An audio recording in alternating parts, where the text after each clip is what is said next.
Hey guys, just gonna react to the rest of the video, you know? Uh, come join me. Okay, let's go.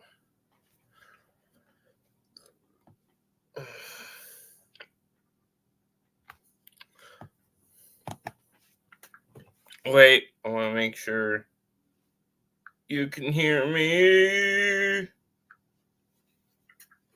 Wait, I wanna make sure. Okay, we're good. Okay, and no delay, so we're good. Yeah, good internet today. The film are taking the piss out of it. I think you can assume it's safe for everyone else to do so too. Also, there was a decent little musical number from Ryan Gosling, which I think was Hollywood's way of finally accepting the fact that Ken was the real star of Barbie, despite The way you guys suck up to Ken and Barbie is weird.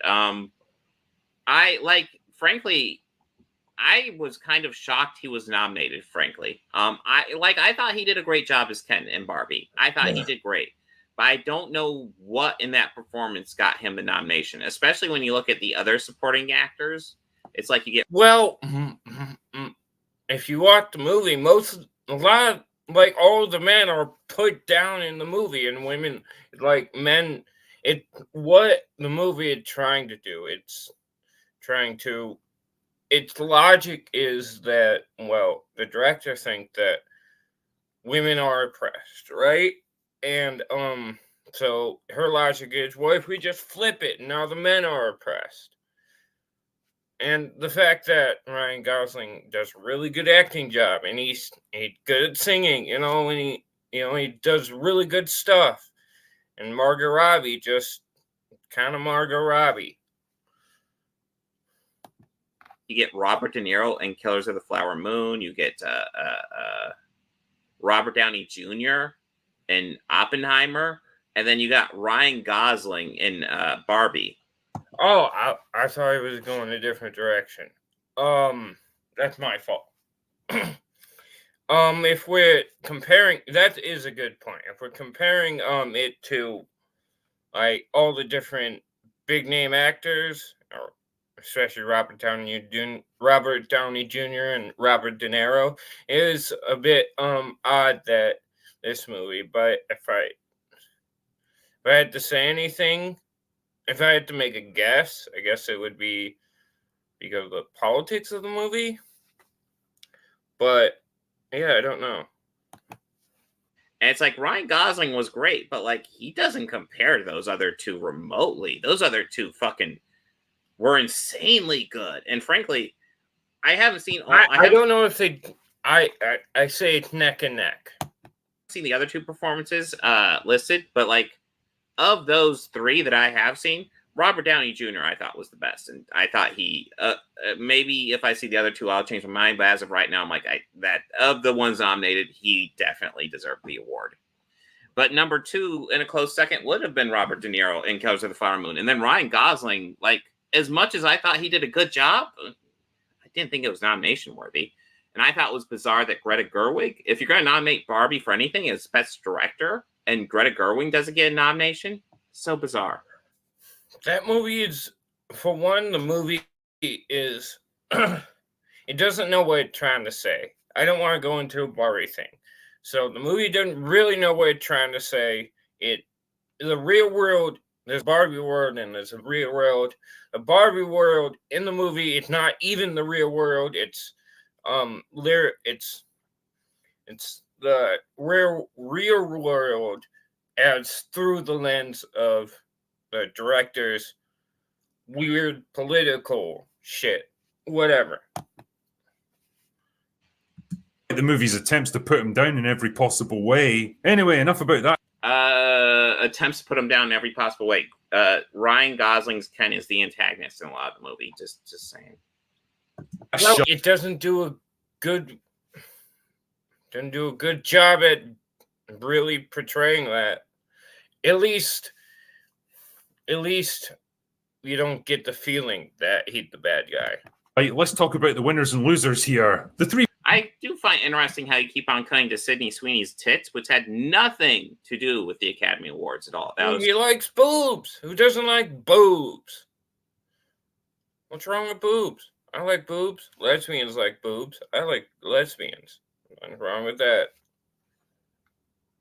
I like gay people. I like lesbians better because lesbians are hot and gay people, they'd be my bros. But, I'm not gay. Saturday Night Live. Big hitters this year were Oppenheimer, Killers of the Flower Gay for lesbians, though. Moon, and for some fucking reason, Barbie. Well, I was kind of do with the Academy Awards at all. That was Saturday Night Live. Big hitters this year were Oppenheimer, Killers of the Flower Moon, and for some fucking reason, Barbie. Well, I was kind of surprised at the amount of attention Barbie got, but it was a good movie. I'm not. No, it really wasn't. Like I said before. Like I said, my biggest issue was I thought Greta Gerwig should have been nominated, but again, it's pretty fucking good. Now, in any sane world, a gaudy and narratively confused mess like Barbie would have been laughed out of the room as a gimmicky entry to court mainstream appeal, but this is Hollywood we're talking about here. Maybe. I mean, yeah. I mean, they have been doing that more. For all I knew, it could just as easily sweep the awards and come out as the true champion of the night. Oppenheimer was predicted to be the big winner of the night, and it was the big winner of the night. Yeah, I think Oppenheimer deserved it. Yeah. Killers was probably a more serious contender, with a heavyweight cast, a veteran director in the sunset of his career, a ponderously pretentious runtime, and a central theme that aligns perfectly with modern Hollywood sensibilities. The only thing it lacked was mainstream appeal, because fuck me, not many people are going to sit through 3.5 hours of Leonardo DiCaprio with lockjaw. Really? With lockjaw? I don't know where you're getting he has lockjaw, but... It's a joke, man. The joke is that he's like this the whole movie. I'll just go ahead and say Killers of the Flower Moon. Fantastic movie, worth checking out. I know it's a long one, but I felt the runtime of Killers of the Flower Moon less than I felt the runtime of Avengers Endgame. Just to give you an idea. It is a really That's not really fair because Avengers Endgame is horrible. You can at me about that. well done movie. Though the most logical and safe choice was always going to be Oppenheimer. It was one of the biggest movies of the year. It had a stacked cast delivering great performances, a director making a welcome return to form, and a plot that was fairly light on partisan political lectures. And well... Partisan political lectures. The main hero of the movie, he's not a socialist, but he is not socialist, communist. He's not a communist, but he has very close friends in the Communist Party. He is obviously a leftist at the very least. It's not trying to shove it in your face. That's the drinking point. You can have people don't mind politics in the movies. They mind if you just shove it in their face. That's the problem. You gotta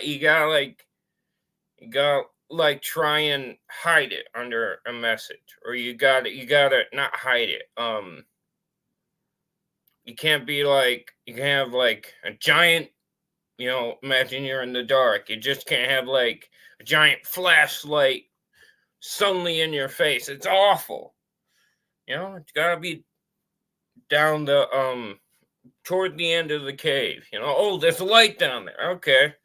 You get used to it. It doesn't feel forced. And the main antagonist is established to be a right-wing figure. Very clearly established as a right-wing figure. It's also clearly established throughout the visuals that the when we see stuff from the point of view of the antagonist, the Robert Downey Jr. character, everything's black and white. When we see stuff from Oppenheimer's perspective, the protagonist, everything's in color. These aren't particularly subtle, but I guess they are if you're a dipshit and you're trying to sell a narrative. Well, that's exactly what happened. Oppenheimer ended up bagging 7 awards, including Best Picture, Best Director, Best Actor, and Best Supporting Actor, and 3 more that no one cares about, like Best Cinematography, Best Editing, and Best Score, making... Okay, so I know those are actually underappreciated ones, but like he said nobody cares about. I care about them because I care about filmmaking. Well, he doesn't mean literally nobody. He means not a lot of people. Have a little good faith. Yes, those are very important and vital parts to making a Are good you doing movie, this on and purpose? good on or are them. you just this stupid? it by far the biggest success story of the night. And when I say it was a safe and predictable choice, I don't necessarily mean that as a criticism of the film. Oppenheimer was a good movie and easily one of the best of the year, but if this had been released a few years ago when Hollywood was still high on the smell of its own farts, I suspect they would have gone for something more obscure, more artsy, more diverse, and more overtly political. There was some other welcome good news too, like Godzilla Minus One winning Best Visual Effects, which is fucking hilarious when you consider that it was made for a fraction of the cost of major Hollywood productions. Seriously. Yeah, Godzilla Minus One was a really, really good movie. And it was made for a fraction of the visual effects. Now, when you watch it, you can tell where they saved money. You can very clearly tell where they saved money. That being said, they do it effectively, and it does look good where it needs to.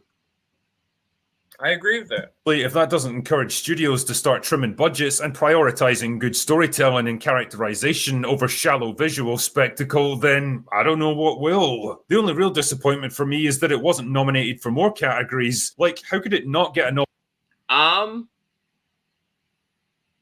Agreed. I feel nothing to add. saying that. Yes, agreed. I was shocked Godzilla Minus One only got nominated for visuals. It's actually a really fucking good movie. I highly recommend checking it out. Yes. Nomination for Best International Feature. Whatever. Ultimately, though, it all felt like a very safe, very cautious kind of Oscars this year. A weirdly subdued, muted event from an industry. Well, I think that might be because of what happened with Will Smith, and I think they want to try and corral the people because of what happened with Will Smith. They're like, I think that might be the motive. Industry that's been deeply shaken and humbled by financial failure and internal division, and maybe even a little fright. Still recovering from COVID, still dealing with strikes, still recovering from a lot of different factors. Yeah, Hollywood's been shaken up the past couple of years. And fun fact, the shakeup has nothing to do with the message or wokeness. Yes, it does, because Hollywood is losing a lot of money recently. And with the stuff with Will Smith, they realize they just can't do whatever they want, and people will pay for it. Nothing to do with it. Frightened about its own future. There was none of the bombastic chest thumping of previous years, none of the strident political pandering that used to go along with every single acceptance speech and award presentation, none of the flamboyant. It would rarely be everyone. Usually, like... Again, he doesn't mean everyone. Everyone. He's not talking literally. Talking a lot of them, or most. Usually there's like a big like political speech from I want to say celebrity for accepting an award, maybe like a noteworthy one like once every other year. It's not like an every year or every speech thing. I think that's a weird way to represent it. It's actually not that often. And excesses that turned regular people away in droves. Even Jimmy Kimmel's monologues were dry, tame, and predictable, like he was terrified of offending anyone. Like, if you've really fucked. I haven't actually seen the Oscars, so I don't know. I think that's interesting. I didn't see the Oscars, but I knew what the John Cena joke was. Then why? How can you comment? I watched the Oscars. How can you comment on all this then? I understand you can comment on the movie that you've seen. Maybe you saw. Maybe you only saw the stuff that he's commenting on. Maybe that critical drinker is commenting on. I don't know, but Maybe you should watch it first. Was about, and apparently these chuds can't figure it out. Again, I why a chud? I don't know what a chud is. Why are we talking about people from different countries? I forget here. I did my research A title, apparently a title of a movie. And then it means something else. It doesn't really matter because I'm pretty sure he's not talking about that. Something up at work and pissed off your boss, and you know he's looking for an excuse to fire you, so really you just want to keep your head down and avoid any kind of attention for a while? Well, that's what this entire evening felt like. And you know what? I'm fine with all of that, because quite simply, Hollywood deserve to be humbled. They deserve to be brought down a peg or two and made to realize that the audiences just aren't buying what they've been selling recently. I'm trying to figure out how the Oscars have been humbled by Hollywood. Because movies are making less and less money and then losing money in some cases. You're going to be like, oh, okay, we're cool, right? Like Oppenheimer, Godzilla -1. We're cool, right? We're friends, handshake, hug. Well, so Hollywood got humbled because of COVID and the strikes, and the Oscars were... No, he talking about all the people that ain't buying what you're selling anymore. Down because of it? I'm really kind of confused. Like, what? They just did kind of honestly, every Oscars is planned to be kind of a normal show, and you will sometimes end up with events that happen that are pretty much unscripted, and that just didn't happen this year, and it doesn't happen every years. So they're more cautious. What? No matter how hard they try to shove it down our throats or guilt trip us into watching it. And maybe this really is the first outward sign that things are changing in the industry, that they've finally seen the way the winds are blowing and set themselves a new course. Maybe not because they want to change, but because they've been forced to in the face of... I mean, I think you're kind of right, Shane. This isn't an overview of the Oscars. It's some asshole's soapbox rants disguised as a shitty video essay. Yeah, it really comes off as that, because it's like, are you even talking about the Oscars at this point? The Oscar ceremony went off fine. It went as planned, which doesn't always happen. And you're like, oh, they've been humbled. It's like, no, it just went as planned, which doesn't always happen. Usually you do get like a speech or a Will Smith slap. It's not uncommon that shit happens. But it's not all the time either. And that's not Hollywood being humbled. It's just them having a show that goes as planned. Yay. That would actually be a victory for them.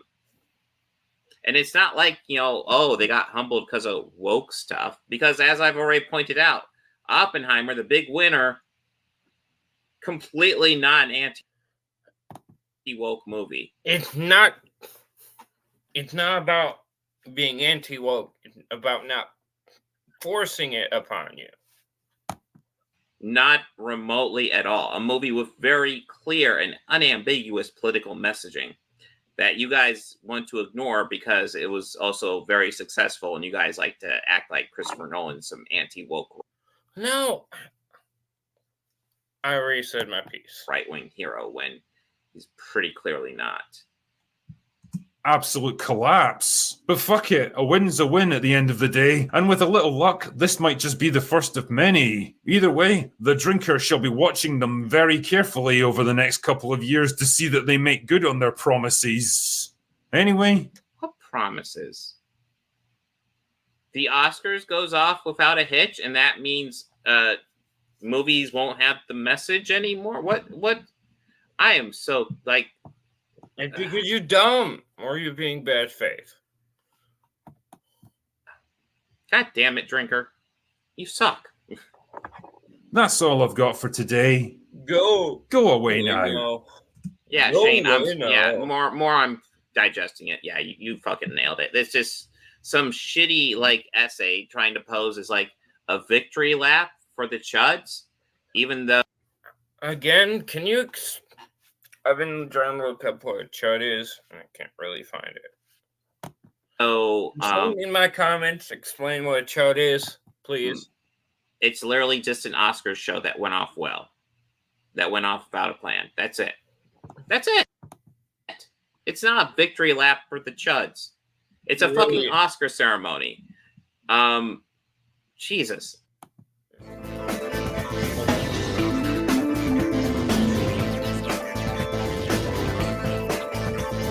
Okay, yeah, watch you on head now.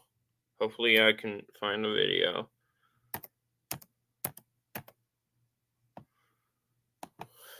There's one, I'm watching it last night, and it,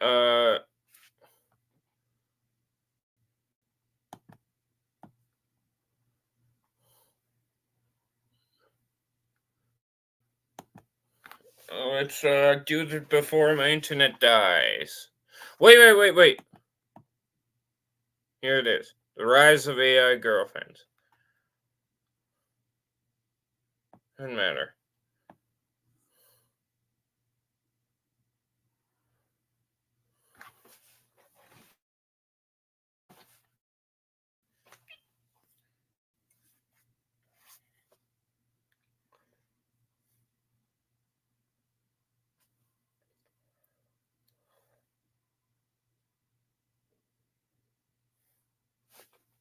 I've already seen.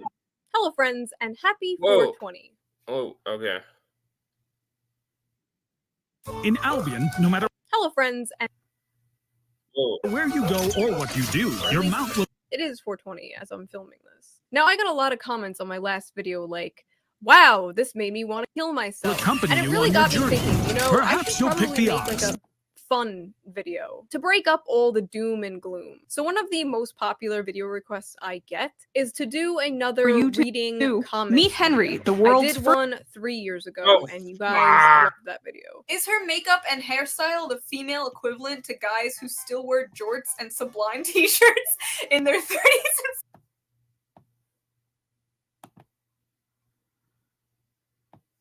There we go. Oh, For you too. Meet Henry, the world's first generation of male sex robot. spoilers!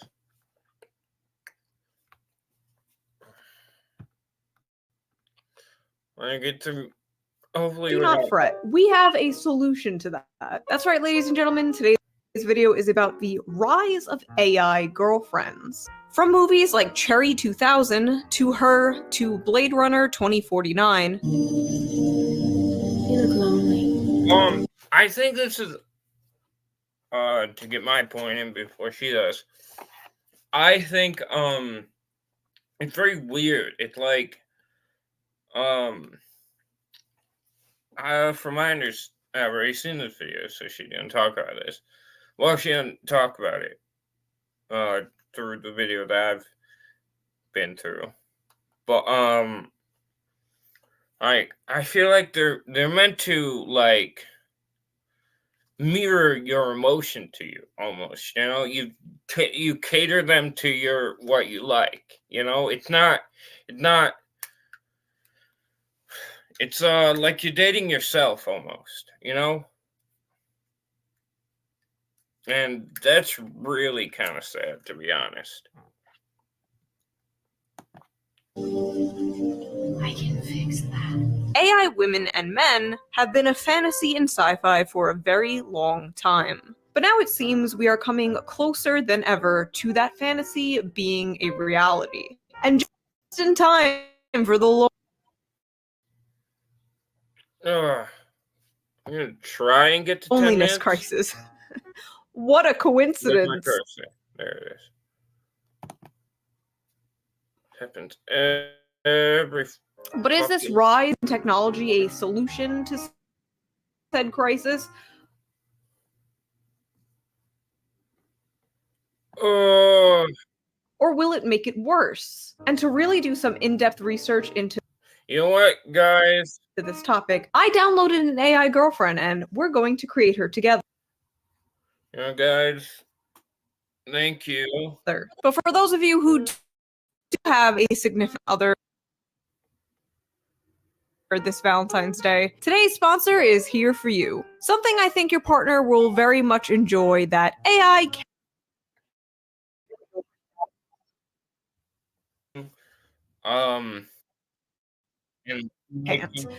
No offense, sweetie. Okay, bye. Wow, I thought we had